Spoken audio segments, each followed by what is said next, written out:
ทุกคนใครชอบอาหารอีสานรสชาติแซ่บๆบรรยากาศดีๆต้องร้านนี้เลยจ้าซื้อร้านว่าคำแพงจ้าโอ้ยซื้อก็เป็นตะแพงตะค่ำอีหลีเนาะจ้าสืบเนื่องมาจากที่เฮาเห็นเพิ่นพากันรีวิวเนาะจ้าว่าร้านนี้มันแซ่บก็เลยพากันมาลองเบิงการตกแต่งร้านเพิ่นก็น่ารักเด้ค่ะบรรยากาศเพิ่นเบิงมื้อนี้มากันหลายคนเนาะจ้ามานั่งท่าโต๊ะแป๊บหนึงนี่ล่ะขอบอกว่าลูกค้าเพิ่นนี่แน่นร้านเลยจ้าแสดงว่าต้องรสชาติแซ่บอีหลีเข้าไปเบิ่งเลยจ้าทุกคนว่ามีอีหยังแหน่เนาะนี่มาทั้งหมด6คนเนาะจ้าสั่งเต็มโต๊ะเลยขอบอกว่ารสชาติอาหารทุกๆอย่างนี่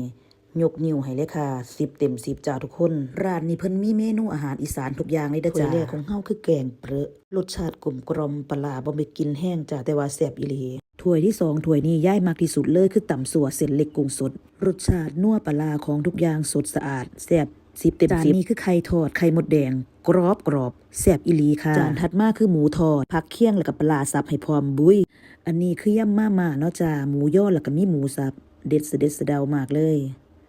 หมูยอทอดโรยงาจานนี้ย่ายกับยกนิ้วให้10 เต็ม 10จ้าเพราะว่าหอมงาแล้วก็หอมหมูยอเพื่อนๆผู้ใดผ่านมาหาในลงมาแวะกินได้เด้อจ้าส่วนตัวของย่ายยกนิ้วให้เลยค่ะร้านนี้ความสะอาดบรรยากาศและก็รสชาติอาหาร10 เต็ม 10เลยจ้าขอบอกขอบคุณทุกๆคนที่เข้ามารับชมคลิปจนจบนะคะสวัสดีค่ะ